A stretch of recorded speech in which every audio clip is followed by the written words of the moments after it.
नमस्कार दोस्तों, SS practical education channel पर आपका स्वागत है। दोस्तों, जैसा कि आप जानते हैं, हम लोग डेटा माइनिंग के और डेटा वेयरहाउस के काफ़ी सारे क्वेश्चंस देख रहे थे। लास्ट वीडियो में मैंने आपको काफ़ी सारे एमसीक्यूज़ और पीवाईक्यूज़ करा दिए थे। इस वीडियो में जो है काफ़ी सारे अदर क्वेश्चंस भी मैं कराने वाला हूँ। लगभग 1000 क्वेश्चंस जो है, जो मेरा टारगेट है जो कराने का है, वो आप लोगों के साथ मैं डेफिनेटली कराने वाला हूँ। तो वीडियो के लास्ट तक बने रहिएगा। तो और जो लोग चैनल पर नए हैं और चैनल को अगर अभी तक सब्सक्राइब नहीं किया है, तो एसएस प्रैक्टिकल एजुकेशन चैनल को ज़रूर सब्सक्राइब कर दीजिएगा, जिससे आपके पास लेटेस्ट अपडेट्स भी आते रहें। तो बिना देरी के शुरुआत करते हैं दोस्तों। Data mining model attempts to predict whether a customer will default on a loan based on historical record. The dataset contains labeled example of both defaulters and no defaulters. तो which type of data mining task does this represent? Basically क्या करना चाह रहा है कि जो customer है उसमें कुछ लोन्स लेते हैं, जो कस्टमर है उनमें कुछ डिफ़ॉल्टर हैं, यानी कि जो डिफ़ॉल्टर घोषित होते हैं लोन लेने के बाद पेमेंट नहीं देते, और कुछ होते हैं नॉन डिफ़ॉल्टर। ठीक है, तो ऐसी कैटेगरी डिज़ाइन कर रखी है। तो इसमें से कौन सा जो डेटा माइनिंग का टास्क है जो इस चीज़ को रिप्रेजेंट करेगा? तो बेसिकली क्लासिफिकेशन हम इसको कहते हैं। डेटा माइनिंग जब आप पढ़ रहे होंगे उस टाइम पे आपको डिफरेंट कैटेगरीज बताई थी। एक था क्लस्टरिंग, यानी ग्रुपिंग करना सेम चीज़ को, और एक था क्लासिफिकेशन, यानी कि डिफरेंशिएट करना चीज़ों को, लाइक डिफ़ॉल्टर हो गया, नॉन डिफ़ॉल्टर हो गया, या फिर कैटेगरी वाइज एक हो गया एचआर कैटेगरी का हो गया, एक दूसरा ऑफिस कैटेगरी का हो गया। तो कैटेगरी वाइज जब हम डिवाइड करते हैं तो हम उसको कहते हैं क्लासिफिकेशन। तो ये बात याद रखिएगा आप, क्लासिफिकेशन यहाँ पे ऑप्शन जो है वो करेक्ट हो जाएगा।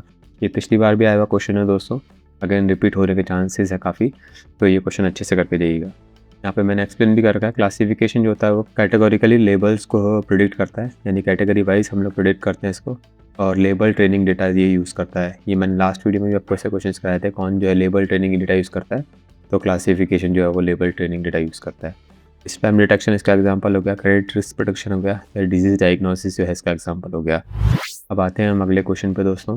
इन a snowflake schema dimension tables are normalised into multiple related table instead of a single denormalised table. जी हाँ, स्नोफ्लेक स्कीमा जो होता है दोस्तों, उसमें जो टेबल्स हैं डायमेंशन टेबल्स, उसको हम अलग अलग टेबल में डिवाइड करके रखते हैं। डिफरेंट जैसा मैंने बताया था आपको कि छोटी छोटी टेबल्स होती है, उसमें हम लोग उसको डिवाइड करके रखते हैं। ठीक है, और एक बड़ी टेबल बनाने की बजाय इसको हम छोटी टेबल में करते हैं। तो इसका क्या रीज़न होता है, बेसिकली क्या इससे एडवांटेज होता है दोस्तों? मैं आपको इसका एग्जांपल बता देता हूँ जल्दी से। ठीक है, मान लो कि एक एम्प्लॉय का डेटा है जिसमें उसकी आईडी है, ठीक है, नेम है, और मान लो उसका कॉन्टैक्ट डिटेल्स है, ठीक है, ईमेल आईडी है। तो अब मान लो किसी एक एम्प्लॉय की कॉन्टैक्ट नंबर जो है वो 2 भी हो सकते हैं, 3 भी हो सकते हैं, 4 भी हो सकते हैं। तो अगर आप सेम ही टेबल में डेटा रखोगे तो बाकी का जो डेटा है वो रिडंडेंट होता जाएगा। ठीक है, आईडी और नेम जो है उसके रेस्पेक्ट में वो मल्टीपल एंट्री होती जाएगी। ठीक है, तो ऐसी टाइप की एनोमली से बचने के लिए हम लोग नॉर्मलाइज डेटा करते हैं, जिसको नॉर्मलाइजेशन भी कहते हैं हम लोग। 1NF 2NF 3NF ऐसे करके टेबल्स का साइज जो हम लोग करते जाते हैं कम। तो इसका मेन एडवांटेज क्या होता है? Reduce data redundancy. जी हाँ, डेटा की जो रिडंडेंसी है उसको ये कम करता है। ठीक है, बिकॉज अगर आप टेबल को छोटी छोटी टेबल में डिवाइड कर दोगे तो आपको जो ये डेटा है रिडंडेंट नहीं रखना पड़ेगा। एक ही बार आप इस डेटा को सेपरेट रख सकते हो, और कॉन्टैक्ट डेटा के साथ आप एक प्राइमरी की अटैच करके, लाइक आईडी अटैच करके, और फिर कॉन्टैक्ट डिटेल्स आप डाटा ऐड कर सकते हो। जो अदर एड्रेस हो गया, ईमेल हो गया, ये इन्फॉर्मेशन आपको फिर से सबमिट करने की ज़रूरत नहीं है। तो यहाँ पर जो सही ऑप्शन हो जाएगा वो ऑप्शन नंबर बी हो जाएगा। डेटा रिडंडेंसी को जो है दोस्तों कम करता है। यहाँ पे एक्सप्लेन हो गया कि स्टार स्कीमा जब हम यूज़ करते हैं तो डीनॉर्मलाइज्ड डायमेंशन टेबल होती है। ठीक है, स्टार स्कीमा में हमेशा याद रखना फास्टर क्वेरीज में होती है। और स्नोफ्लेक स्कीमा जब हम लोग यूज़ करते हैं तो नॉर्मलाइज्ड डायमेंशन टेबल होती है, और इसमें लेस रिडंडेंट यानी रिडंडेंट डेटा नहीं होता है। कॉम्प्लेक्स जॉइन ज़्यादा हो सकते हैं, क्योंकि जितनी ज़्यादा टेबल होगी तो नंबर ऑफ जॉइंस उतने ही ज़्यादा आपको लगाने पड़ेंगे। तो जॉइन जो है कॉम्प्लेक्स हो सकता है, बट आपका रिडंडेंट डेटा नहीं होगा स्नोफ्लेक स्कीमा के केस में। तो ये बात आप याद रखिएगा। एक अच्छा क्वेश्चन है दोस्तों, ये लॉजिकल क्वेश्चन है। ऐसे ही क्वेश्चन यूपीएससी जो असिस्टेंट डायरेक्टर सिस्टम का एग्जाम आने वाला है उसमें ऐसे क्वेश्चंस काफ़ी ज़्यादा आते हैं। तो इसी के बेस पे मैं आपको ये क्वेश्चन करा रहा हूँ। आप अच्छे से इसको पढ़िएगा, पहले आप चाहें तो पॉज करके खुद भी सॉल्व करने की कोशिश कर सकते हैं पहले। ठीक है, मैं एक्सप्लेन करूँ उससे पहले आप खुद भी ट्राई करिएगा। तो यहाँ पे ये कह रहा है कि डेटा वेयरहाउस है, ईटीएल प्रोसेस है, इंटीग्रेट डेटा करती है मल्टीपल हिट्रोजीनियस सोर्सेज से, such as relational database, flat files and API. ठीक है, during integration inconsistency such as different data format, missing values and duplicate records must be handled, which ETL phase primarily address this issue। ठीक है, basically क्या कहना चाह रहा है कि ETL अगर आप लोगों ने पढ़ रखा हो, जिन लोगों ने पढ़ रखा है मैं उनको एग्जांपल के साथ एक बताता हूँ। ETL होता है एक्सट्रैक्ट करना, फिर ट्रांसफॉर्म करना, और फिर उस पर लोड अप्लाई करना। ठीक है, अब इसका एक टूल जो है या फिर हम टेक्नोलॉजी यूज़ करते हैं, one of the technology which we use in ETL is Informatica. ठीक है, इन्फॉर्मेटिका जो एक बहुत अच्छा टूल है जो कि इस प्रोसेस में काफ़ी हेल्प होता है। बेसिकली जब आप क्या करते हो कि मान लो कुछ डेटा जो है वो फाइल्स में आपके पास स्टोर है, कुछ जो डेटा है वो आपके पास SQL में स्टोर है, कुछ डेटा मान लो कि MongoDB NoSQL में स्टोर है। ठीक है, अब जब ये सारा डेटा आप एक साथ कहीं किसी एक जगह पे लेके आओगे, ठीक है, एक्सट्रैक्ट करते हुए सारा डेटा, फाइल का डेटा, सोर्स का डेटा और MongoDB यानी NoSQL का डेटा किसी एक लोकेशन पे लेके आओगे, तो डेफिनेट सी बात है काफ़ी सारे चैलेंजेस आपके पास आ सकते हैं। लाइक फाइल में कुछ फॉर्मेट होगा डेट का, और SQL में हो सकता है डेट का फॉर्मेट कुछ और हो, MongoDB में हो सकता है डेट का कॉलम ही नहीं हो। तो जब आप यहाँ पे एक सारा डेटा स्टोर करोगे तो इस प्रोसेस को हम कहते हैं एक्सट्रैक्ट। ठीक है, उसके बाद जब हम इस पे कुछ ऑपरेशन अप्लाई करते हैं जिसको हम कहते हैं ट्रांसफॉर्मेशन यानी कि डेटा का ट्रांसफॉर्म करना। जब हम इस पे बेसिकली कुछ लाइक फ़िल्टर अप्लाई कर दिया, कुछ जॉइंस अप्लाई कर दिए, या कुछ जो डेटा मिसमैच है उसकी वैल्यू को सही से अपडेट किया, तो उसको हम कहते हैं ट्रांसफॉर्मेशन। और उसके बाद हम किसी डेटा वेयर हाउस में लाइक टेराडाटा हो गया या नेटिज़ा हो गया या और कोई डेटा टूल हो गया, उसमें जाके हम इस डेटा को स्टोर कर देते हैं ताकि हिस्टोरिकल या होल ऐप प्रोसेस के लिए हम लोग इसको यूज़ कर सकें। तो इस पूरे प्रोसेस को कहते हैं ETL प्रोसेस। ठीक है, तो यहाँ पे जो इन्फॉर्मेटिका टूल है वो काफ़ी ज़्यादा यूज़फुल रहता है डेटा को एक्सट्रैक्ट करने के लिए, फिर ट्रांसफॉर्मेशन ऑपरेशन अप्लाई करने के लिए। तो ये कंसेप्ट समझाने का लॉजिक यहाँ पे ही था ताकि आप ये क्वेश्चन इजीली अंडरस्टैंड कर पाएँ। तो इंटीग्रेशन के टाइम पे इनकंसिस्टेंसी अकर हो सकती है, जैसा कि डिफरेंट डेट फॉर्मेट्स है, मिसिंग वैल्यूज़ है या डुप्लीकेट रिकॉर्ड्स है। तो इस प्रोसेस को हैंडल करने के लिए हम लोग क्या यूज़ करते हैं, जैसा मैंने आपको बताया ट्रांसफॉर्मेशन यूज़ करते हैं। लाइक डुप्लीकेट रिकॉर्ड्स आपको हटाने हैं तो आप डिस्टिंक्ट यूज़ कर लेंगे, या डेट फॉर्मेट सही नहीं है, मिसिंग वैल्यू है, तो आप इन सभी को चीज़ों को जो हैंडल करते हैं वो ट्रांसफॉर्मेशन के थ्रू करते हैं। तो यहाँ पर ट्रांसफॉर्मेशन रहेगा। सिर्फ एक्सट्रैक्ट की बात तब होती है जब हम डेटा को डिफरेंट सोर्सेज से एक्सट्रैक्ट करके लाते हैं। और लोड यानी अगर आपको किसी डेटा वेयर हाउस या बड़े डेटा मार्ट में आपको स्टोर करना है तो आप उस केस में लोड यूज़ करते हैं। Aggregation is nothing but it's just an aggregate function that we use in ETL process or in SQL process, so that is aggregation functions. Right now the correct answer would be transformation। तो इस बात का याद रखिएगा।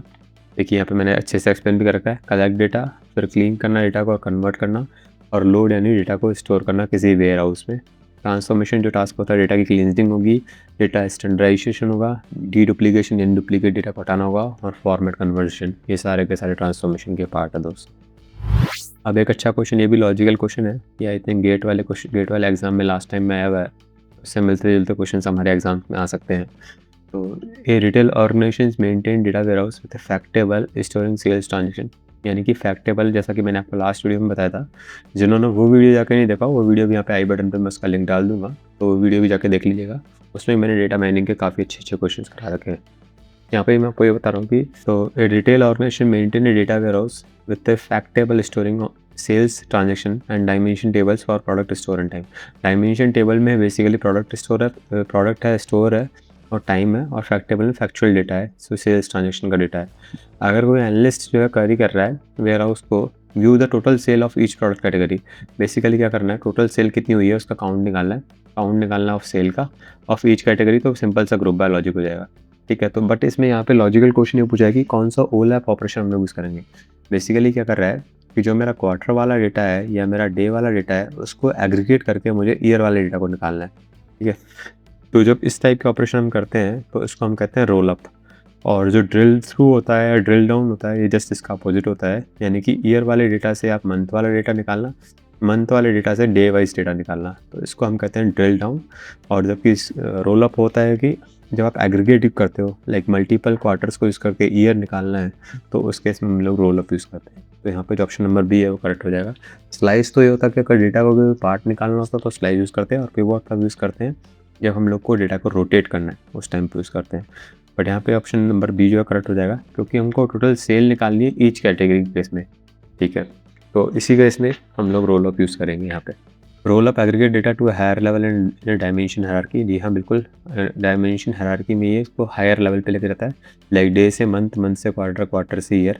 तो यहाँ पे जो एग्रीगेट का फंक्शन होगा, product category over a quarter, which means summarising data at high level. ठीक है, हाई लेवल पे हम डेटा को समराइज कर रहे हैं, इसलिए हम लोग क्या यूज़ करेंगे यहाँ पे, इसलिए हम लोग यहाँ पे रोल अप यूज़ करने वाले हैं। अब आते हैं अगले क्वेश्चन पे। A data warehouse architect decide to store historical snapshot of inventory level every day rather than storing only transaction based changes। Which type of fact table is most suitable for this scenario. काफ़ी अच्छा question ये भी पूछा है। Data warehouse architect जो है वो historical data को स्नैपशॉट लेना चाह रहा है एवरी डे, यानी कि उसको डेली बेस पे जो है उस टेबल का स्नैपशॉट लेना है rather than storing only transaction based changes. ठीक है, ट्रांजेक्शन बेस्ड स्टोरेज की बजाय उसको डेली उस टेबल का स्नैपशॉट लेना है। तो इसमें से हम लोग कौन सा स्नैपशॉट या कौन सी फैक्ट टेबल जो है मोस्ट सूटेबल रहने वाली है। तो बेसिकली जो है स्नैपशॉट फैक्ट टेबल जो है दोस्तों यहाँ पे वो मोस्ट सूटेबल रहने वाली है। The reason behind this is कि जो एनालिस्ट है वो उसकी हिस्टोरिकल डेटा को जो है वो स्टोर कराने वाला है। ठीक है, और वो भी डेली बेसिस पे, एवरी डे पे। उसको सिर्फ ट्रांजेक्शन डेटा नहीं चाहिए। ट्रांजेक्शन डेटा अगर चाहिए होता तो ट्रांजेक्शन फैक्ट टेबल वो यूज़ कर सकता था, बट यहाँ पे स्नैपशॉट टेबल जो है वो करेक्ट आंसर हो जाएगा, क्योंकि डेली बेस पे उसको स्नैपशॉट लेना उस पर्टिकुलर टेबल का, इसलिए ऑप्शन नंबर बी जो है वो करेक्ट हो जाएगा। ये snapshot fact table records the state of system in regular interval. जी हाँ, डेली बेसिस पे हो गया, वीकली बेसिस पे हो गया, वो डिपेंड करता है आप उसको क्रॉन जॉब में या किसी मॉनिटरिंग एजेंट के थ्रू आप सेट कर सकते हो। बट एक स्नैपशॉट लेती है वो फैक्ट टेबल का डेली बेसिस पे, या जिस भी इन्वेंट्री पे आप या जिस भी टाइम इंटरवल में आप उसको अप्लाई कर रहे हो, तो उस बेस पे वो जो है स्नैपशॉट लेती है। उसके अलावा consider a data mining algorithm that recursively partition a data set based on attribute value to construct a tree structure for classification. Which algorithm follow this approach. Basically tree structure architect की बात हो रही है, तो decision tree हमेशा आप याद रखिएगा। जब कभी भी ट्री स्ट्रक्चर की बात होती है तो डिसीजन ट्री यहाँ पे करेक्ट हो जाएगा। अब प्रीरियोरी मैंने आपको पहले ही पढ़ा चुका हूँ, जब हम एमएल के क्वेश्चन देख रहे थे, मशीन लर्निंग के क्वेश्चन देख रहे थे, उस टाइम पे मैंने इसका एग्जांपल बताया था। के मीन्स जो है वो के नेबरिंग जो होती है, नेबर जो पास वाले नेबरिंग होती है उनके लिए हम लोग बेसिकली यूज़ करते हैं। बट यहाँ पे जो ऑप्शन नंबर सी जो है वो करेक्ट फिट बैठेगा। ठीक है, क्योंकि हमको ट्री स्ट्रक्चर में क्लासिफिकेशन करना है डेटा का, तो डिसीजन ट्री जो ऑप्शन नंबर सी करेक्ट हो जाएगा। अब आते हैं हम अगले क्वेश्चन पे। In association rule mining, if the rule milk bread has high confidence but low support, what does this imply. Basically क्या कहना चाह रहा है, मिल्क से जो है वो हम ब्रेड, यानी कि जो मिल्क परचेज कर रहा है वो ब्रेड भी लेगा। जनरली जो रिटेल शॉप्स होती है या फिर जो मॉल्स वगैरह होते हैं उसमें ऐसे ही लॉजिक अप्लाई करते हैं कि मिल्क के पास में ही ब्रेड रखा रहता है, जिससे कि जो पर्सन मिल्क परचेस कर रहा है उसको ब्रेड भी विजिबल हो और उनकी मार्केटिंग जो है वो अच्छे से हो। तो ये इसका मतलब क्या होगा कि जब मिल्क परचेज होगा, bread is usually purchase, but the combination से कर लेंगे। ठीक है, बिकॉज यहाँ पे एसोसिएशन रूल है। ठीक है, तो यहाँ पे एसोसिएट रूल होने के कारण जो है वो कॉम्बिनेशन जो है वो रेयरली अकर होगा, बट चांसेस हैं कि मिल्क परचेज होगा तो ब्रेड भी परचेज होगी, इसलिए ऑप्शन नंबर सी जो है यहाँ पे फिट बैठेगा। ऑप्शन नंबर सी करेक्ट हो जाएगा। देखो यहाँ पे मैंने अच्छे से एक्सप्लेन भी कर रखा है आप लोगों के लिए। Support measure frequency of occurrence, confidence measures conditional probability, low support जो है वो रेयर अक्रेंस के केस में आएगा। ये मैं आपको चीज़ें पहले पढ़ा चुका हूँ। और हाई कॉन्फिडेंस जो आएगा दोस्तों वो स्ट्रॉन्ग रिलेशनशिप में आएगा व्हेनेवर इट अकर्स। तो this rule is strong but not required in data set. तो ऐसे काफ़ी और भी क्वेश्चंस हैं। अभी जो वीडियो का लेंथ काफ़ी बड़ा हो जाएगा, तो मैं आने वाले क्लासेस में और भी ये क्वेश्चंस कराने वाला हूँ। ठीक है, और दोस्तों आपके कोई डाउट हैं तो आप मुझे कमेंट करके भी रीच आउट कर सकते हैं। चैनल पर नए हैं तो एसएस प्रैक्टिकल एजुकेशन चैनल को जरूर सब्सक्राइब कर दीजिएगा। और आप हाँ टेलीग्राम पे जुड़ना चाहें एसएस प्रैक्टिकल एजुकेशन से, तो वहाँ पे भी जुड़ सकते हैं। वहाँ पे भी मैं काफ़ी सारे लेटेस्ट अपडेट आपके लिए लेकर आता हूँ। So thank you so much for दोस्तों फॉर वॉचिंग द वीडियो।